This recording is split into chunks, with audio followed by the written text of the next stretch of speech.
علی کے پیچھے کوثر ہے، علی کے پیچھے موت ہے، علی کے پیچھے موت ہے، علی کے پیچھے حیات ہے، علی کے پیچھے کوثر ہے، علی کے پیچھے تو حق کا معیار کیا ہوا؟ اب ہم تاریخ میں راوی سے، روایت سے، حدیث سے، محدث سے، تاریخ سے، مورخ سے، مولوی سے، مفتی سے، مصلح سے، بادشاہ سے، جمہوریت سے، اکثریت سے، حکومت سے، جنتا سے، علی سے، خواب سے، کتب سے، عدالت سے یہ نہیں پوچھوں گا کہ حق کہاں ہے، مجھے دکھاؤ کہ علی آ رہا ہے۔ یا علی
اب مل کر اسی طرح بلند آواز سے علی کے نام پر صلوات بھیجو۔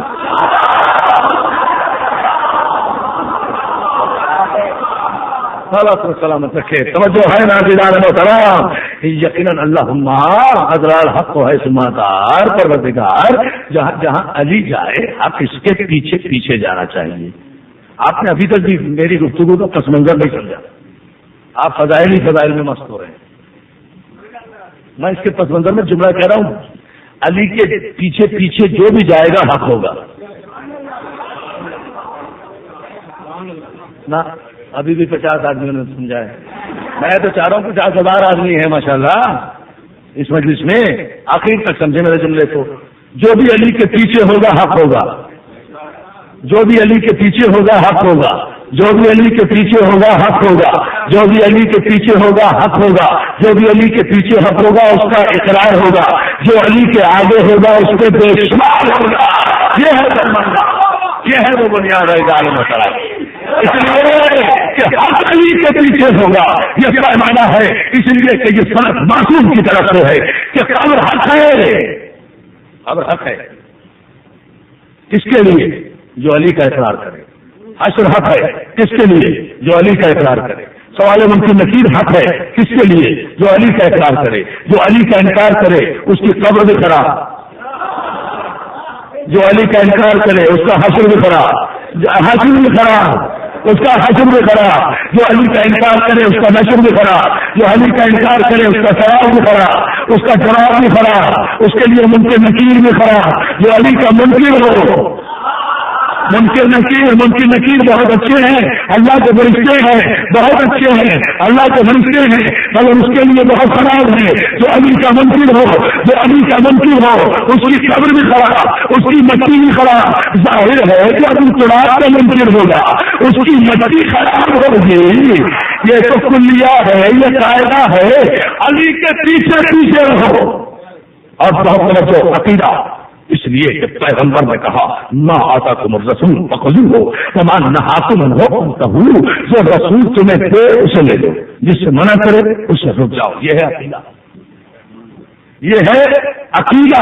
عقیدہ نبی سلام، عقیدہ سب سے بڑا، سب سے پہلا عقیدہ توحید، جو میں نے کل عرض کیا آپ کی خدمت میں، اور مجھے بتایا آج گرانی صاحب نے کہ آپ حضرات نے جس خصوصیت سے اس تقریر پر خوبصورت تبصرہ کیا ہے، میں اس کی وضاحت اور کر رہا ہوں، حوصلہ افزائی کے لیے شکر گزار ہوں۔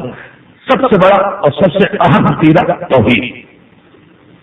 توحید کا عقیدہ نہیں تو سارے عقیدے خراب، سارے عقیدے باطل، سارے عقیدے باطل، سب عقیدے باتیں، اگر توحید کا عقیدہ نہیں، ایھا الناس قولوا لا الہ الا اللہ، تو اے لوگوں اللہ کی وحدانیت کا اقرار کرو تاکہ تم فلاح پا جاؤ۔ تمہاری بھلائی اسی میں ہے کہ 365 کے پجاری نہ بنو، ایک کو خدا کو پرستش کے لائے۔ خدا کو پسند نہیں ہے کہ جسے اس نے اشرف المخلوقات بنایا تھا، جس کے سامنے اس نے فرشتوں کو جھکایا تھا، وہ انسان اتنا بدنصیب ہے کہ جب جھوٹے اماموں کی قیادت میں چلا،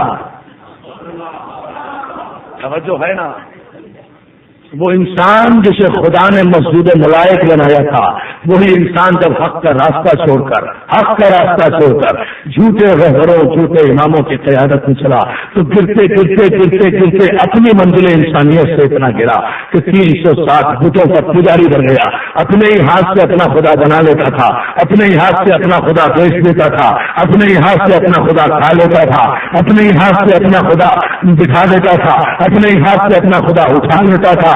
عجیب بت تھے ان کے کہ جب چاہا دکھا دیا، جب چاہا اٹھا دیا، دکھا دیا تو بیٹھ گئے۔ یہ بت ہوتے ہی ایسے ہیں جو لوگوں کے ہاتھوں سے بنائے جائیں نا،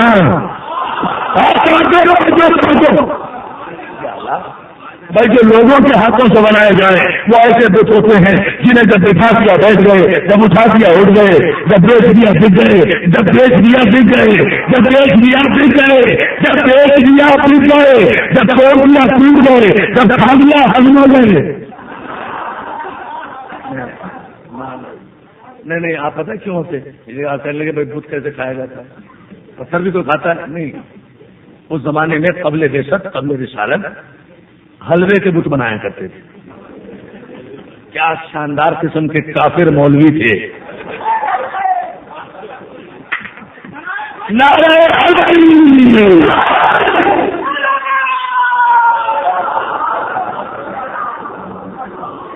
نہیں بڑے ادب و احترام کے ساتھ مل کر عظمت محمد آل محمد پر صلوات دیجیے۔ اس زمانے میں لوگ آٹے اور حلوے کے بت بھی بنا کر سفر میں لے جایا کرتے تھے، اور جہاں بھوک لگتی تھی اسے کھا لیتے تھے، اور پھر کہتے تھے کہ اس بت نے ہمارا پیٹ بھرا، یہ ہمارا رازق ہے۔ فلسفہ دیکھیں، فلسفہ کیا تھا؟ فلسفہ دیکھیں کہ مت ہوگا، یہ ہمارا رازق ہے، جو ہمارا پیٹ بھر دے وہی ہمارا خدا۔ ہر ایک بات باطل کے پاس بھی تو لاجک ہوتی ہے نا، جھوٹے کے پاس جھوٹ بولنے کی لاجک ہوتی ہے، کافر کے پاس کفر کی لاجک ہوتی ہے، منافق کے پاس منافقت کی لاجک ہوتی ہے، ہر ایک کے پاس لاجک اپنی اپنی تو ہوتی ہے نا۔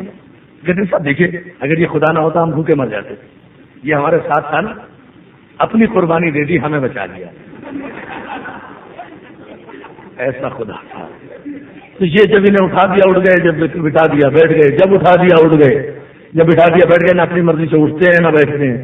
یہی تو سوال تھا۔ الحمدللہ، اللہ اکبر۔ اب پوری توجہ اس جملے پر، یہی تو سوال تھا جو جناب خلیل اللہ نے کیا تھا۔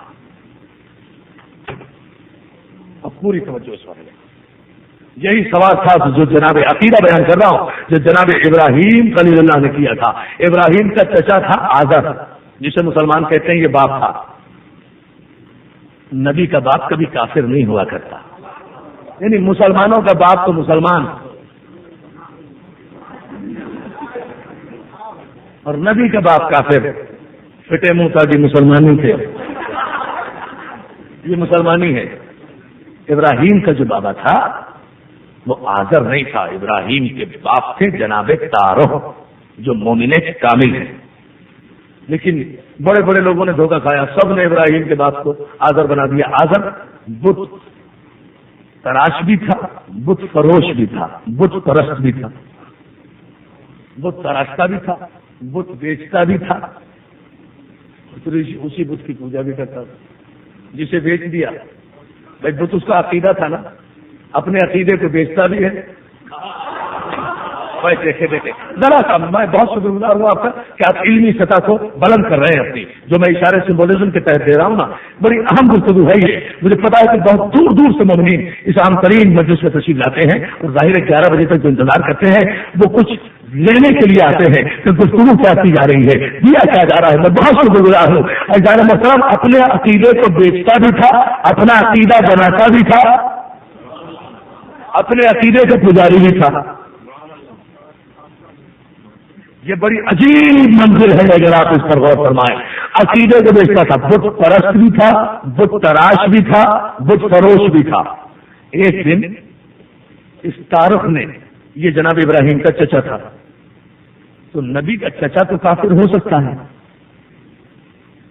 جیسے ابو لہب تھا رسول اللہ کا چچا، لیکن نبی کا باپ مومن تارخ، یہ چچا تھا آزر. ایک دفعہ اس نے بہت سارے بت بنائے چھوٹے چھوٹے. جناب ابراہیم کی عمر تھی اس وقت 15 برس.